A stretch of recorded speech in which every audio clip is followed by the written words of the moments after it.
the big question is this: how do pastors like us who remain focused on the mission of Jesus and serving our communities without being distracted by everything in the world around us, how do we increase our effectiveness while living a lifestyle that doesn't compromise our health, our families, or our personal relationships with Jesus?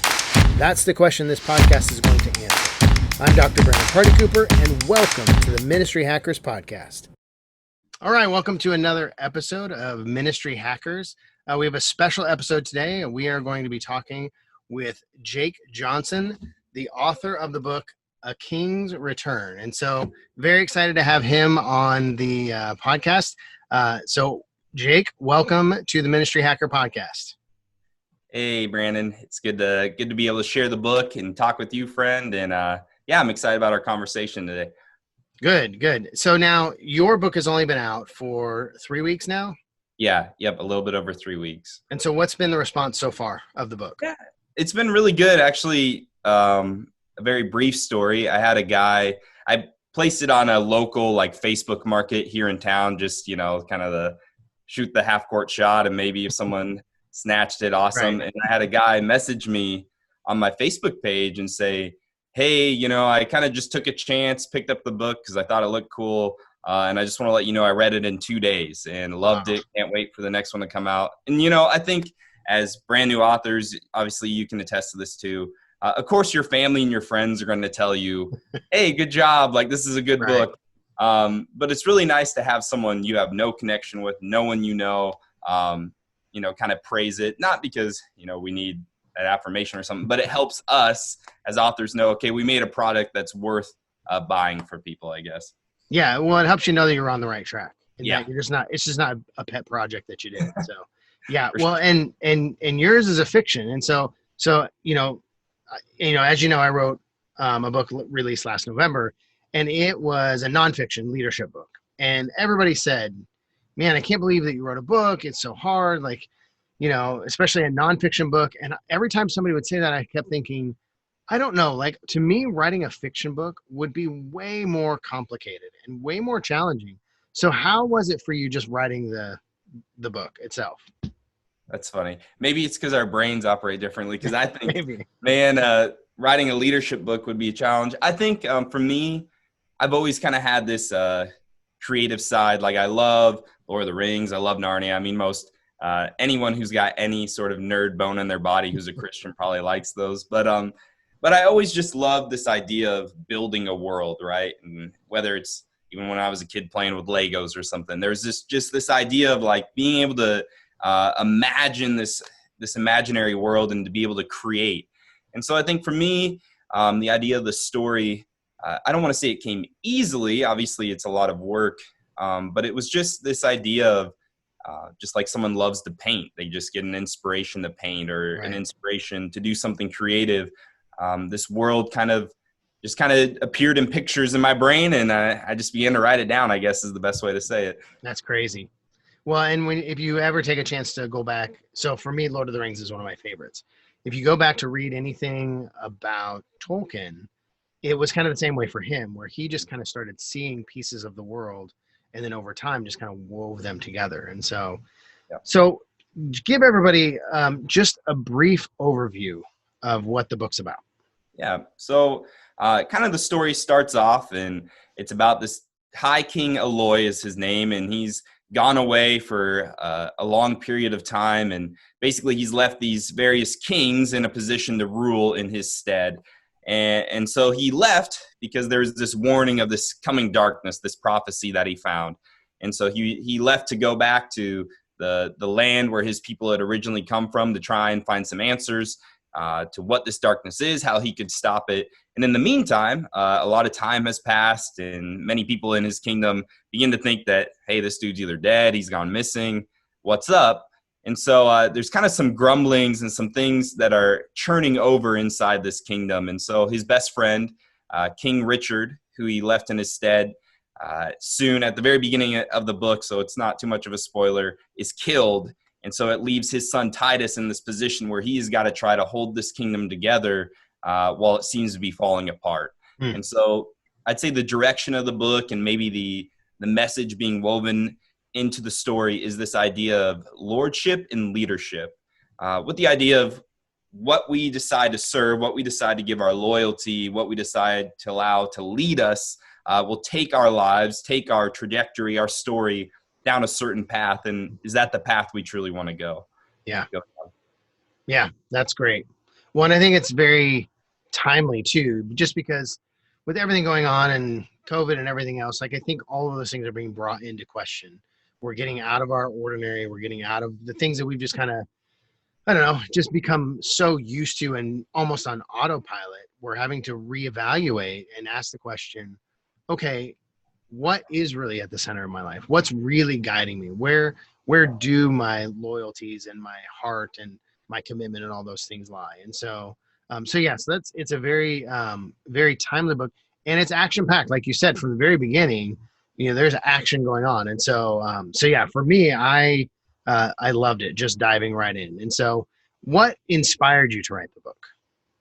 Yeah, I would say so my wife and I are missionaries. We're going to Africa, and for the last year, we've been itinerating. And so during that time period, we were driving to a church. I could even name the church Fort Dodge on a cold, wintry Iowa day. And, my mind's kind of just going to La La Land on this drive. And I just felt like this idea of this book popped into my mind, this story.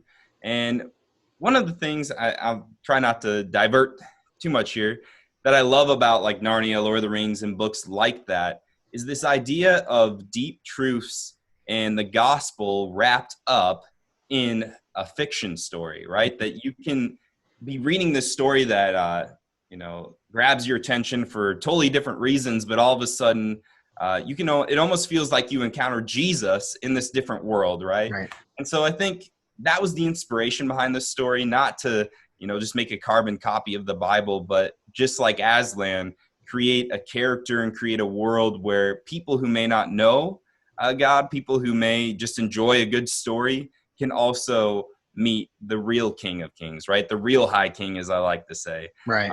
And so that was kind of the inspiration behind it. Very cool. Very cool. And so you kind of mentioned this earlier. This is just book one. So you have a trilogy in the process, right? Yes, sir. And so give us just a sneak peek, not too much, but what are you wanting to accomplish over the course of the 3 books? Yeah, I think for me, one, I want to create a story that I can be proud of, and that Christians in general could share with friends that are not necessarily believers, that has an impactful story that they that could grab their attention, but also is sharing that truth, that gospel truth, right, of who is the real King of Kings, and maybe stir up some questions in our own lives. Like you mentioned, right now, a big thing is polarizing politics, right? That most people feel like they need to have a loyalty of some sort to either party. And I think there's kind of a middle line that's saying, well, we need to look at how far do those loyalties go when it comes to a political party and Jesus, right? And so I think all these different questions, I want to see the trilogy maybe challenge some people, and to teach people theology, honestly. Theology without them maybe even realizing it's theology, right? That the resurrection has power, that the High King has power, right? That goes beyond what we can do on our own. Mm-hmm. Yeah. Well, it's a pretty big undertaking. Yeah. I mean, I'm excited, though. I finished book 2, the first draft, not too long ago. So if you do decide to read the book and you're thinking, okay, when's the second one coming out? Good news is that it won't be 5 years from now. It's already written. Yep, it's already good to go. No, and book 3, I'm currently in the process of writing that one. So. Very good. Good. So as you mentioned, you're not, being an author is not your full-time gig. Yep. And so you are getting ready to go onto the mission field. So tell everybody just a little bit about where you're going and where you are in the process. How has COVID kind of thrown a wrench in that whole experience? So we are headed to Botswana, Africa, and before that, Mozambique, Africa, to do some training before we go. And so we had, like I mentioned earlier, we had spent about the last year and a half raising our support, because we're support raised by individuals and churches. And so we reached that goal, I want to say probably June. So kind of in the midst of all of this. And so when it came to applying for visas to get into Mozambique specifically, we were kind of hung out to dry because most of the world had kind of shut down its borders. They weren't letting anyone come in from anywhere, especially the U.S., since we were kind of a hotbed of COVID. Right. And so now, just today, actually, found out that we might be able to apply for our visas. It's soon to be found out after this podcast, actually. So if you're a believer, please be praying with us. Ministry hackers, I'm assuming most people are watching are pastors or in ministry. So please be lifting us up in that way. Good. So then timeline, when do you think you'll actually be on the ground? Yep. So we're hoping by the end of this year at some point. So November, December would be the ideal for us. Good. So now there's challenges ahead though, because you have a young family, right? Yes. And so how is traveling looking for you guys? Yeah, I would say I'm super excited to get back to Africa. I'm not looking forward to traveling with our almost 1-year-old, that's for sure. Because we were kind of banking on her still being 6-7 months when we'd go, a little bit docile still. And now she is ready to crawl all over the place. So yes, that is a little bit more stressful for us. Yes, I've done it. My oldest was, I think he was maybe 14 or 15 months the first time I flew with him. And so it was challenging. It was doable. Although you're looking at a 16-hour flight, right? Yeah, I think mine was like 6. So not quite the same.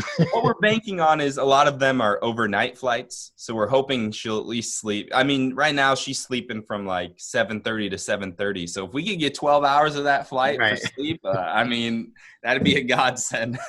Right. Something tells me that's not what's going to happen.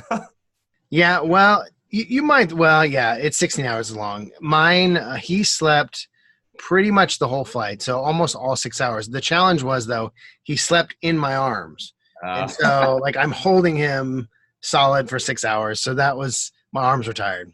You didn't need a workout for a week, right? No, not at all. I actually couldn't feel my arms a whole lot afterwards. So I had to let the blood flow a little bit more. So now, okay, so we both went through, for our books, we both went through Author Academy Elite. Yeah.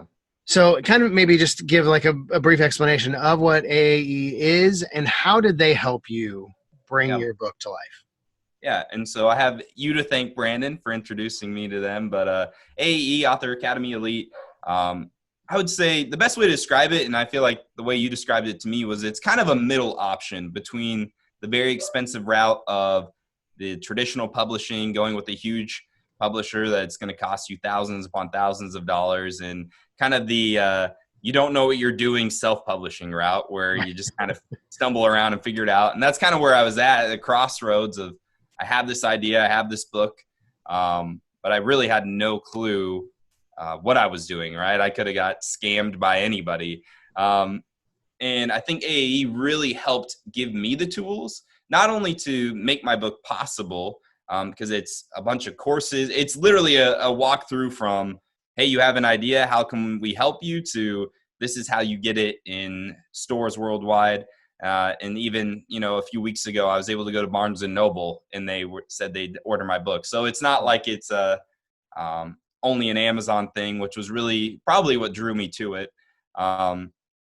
But it was cool because it was literally teaching you how to navigate kind of the book world. And so I would say, even if you walked away from that process, you did AAE and you decided, okay, I want to go a different route, I think it gives you the tools to know what you're doing in the future. And I think that's invaluable for what you pay for. Yeah, I agree. I didn't realize, writing a book is challenging enough, but what I didn't realize is how challenging it was to actually get it published. It's a lot more work and navigating just a lot of uncharted waters. And so I would agree. AAE definitely helped me in that aspect of just knowing how to, get the book from a manuscript into an actual book, and then also how to just market it and navigate the publishing world. So yeah, I would agree. They were very, very helpful. Now I just want to make a side note too that I was thinking about was the community too. The Igniting Souls Facebook group is a huge resource. So basically what that is all the authors with AAE are put into a kind of a private Facebook group that it's only authors. It's not people trying to sell you stuff. Right. They have really It's strict actually rules. one of the rules not to sell you something. Yeah. And that was super helpful to me because even with the super detailed instructions, there are moments when you might come up on something you don't fully understand, and they have coaching calls. They have all these resources with a live person, that it's not just, here's a bunch of resources online, figure it out. Right. And I think that was really helpful. Yeah, I agree. The community is great. And not only are they helpful and have tons of resources, but they're also just encouraging because they've all, Yeah. especially the authors in the community, they've all been through it. And so, they've walked through the difficulties, they've had missteps, all of those things. And so, every time I, was like, oh, I don't know what to do here. Oh, I really messed this up. They were so encouraging to just kind of keep me going and be like, don't quit, don't lose hope, just keep plugging away. Because we've been there before. And so, yeah. And I learned so much from all of them. Yeah, for sure. Now, you and I have an interesting connection because we both we grew up in the same church, but not at the same time. Yep. And we had the same youth leaders. So when did you graduate high school? 2011. 2011. I graduated in 96. And we ended up having the same youth leaders, Bill and Mary Campbell. Tell everybody just a little bit of how Bill and Mary impacted your life. Yeah. I mean, honestly, there is not a single couple that I can point to more than Bill and Mary in the shaping and molding of my faith. And I would say, and this is part of what Vanessa and I want to create in Botswana, right? And I won't go into the details, but we really believe in discipleship when we believe in organic discipleship. And I think Bill and Mary really have modeled that better than anyone I've ever met, in the sense of, I remember, and I'm sure you can attest to this too, is, it could be 2 a.m. and you could show up at their door and Mary would get up and make you a meal if you were hungry. And Yeah. I think the hospitality and the love that they showed anybody that walked in their door was just amazing to me. It was eye-opening that here are real people who truly care about you, no matter your background, no matter who you are, where you come from, and they just want to love you. And so I think we want to create a community like that because we believe that's what Jesus did for us, right? Yeah, that's awesome. And the thing is not only have they done it for you and for me, but I can't even tell you how many people over the years that they did it for. And so I actually had the privilege of living with them for a short period of time, just when my life was in chaos. And I was in a bit of a transition period, and I lived with them. And yeah, I agree. Same thing. Like I remember every time I would go to the fridge, there would be just tons of food to pick from, no restrictions, no real like, hey, you can't do that or you can't have that. It was just, we want you to have a safe place to be. We want you to know Jesus. We want you to grow in your faith. And we want you to just stop making bad decisions. And so, yeah, I would agree. Bill and Mary were huge for me in my formative years. And so, and I think just the two of us are a small example of what their life has done and how they've impacted people. I think one of the biggest things too, especially for us as ministers, is I think we can kind of get sucked into the vortex of wanting to quote unquote be someone, right? In the sense of wanting to have influence, wanting to be able to reach a lot of people, which are not negative things in and of themselves. But one of the things that I love about Bill and Mary is that they've never sought credit. They've never needed a title.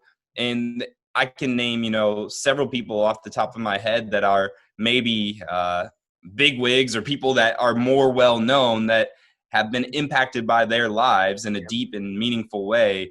And who knows how many people have been brought into God's kingdom just by their simple faithfulness to a small youth group in Iowa. You know what I mean? And like you said, we're two examples, but there's hundreds upon hundreds of people that are in ministry, not just believers, that are a result of their life.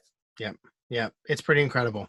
Well, and even for, our audience who are pastors and ministry leaders, like, just keeping an eye out for those people in your church who are just faithfully serving and asking for no credit and asking for no recognition, and, just kind of sitting back and doing what's needed, and, being faithful and all of that. I think that sometimes, as again, even you kind of alluded to, as leaders, we almost key in on the people that draw our attention And sometimes we miss noticing the people who they're just doing what needs to be done, and they're being faithful, and they're not causing, a bunch of chaos. Like, they're just being faithful, and we tend to not pay attention to them because they're not the squeaky wheel. And so, as leaders who, develop others to pay attention, not just to the squeaky wheels, but to the wheel that's quiet and just doing what needs to be done and being faithful as they do it. So, they're both wonderful and huge impacts for both of us. So, okay. So as we wrap up, what is maybe one thing you would like to tell everyone about the book, about ministry, about just what you've learned at this point in your life, and just a kind of a parting shot for everyone?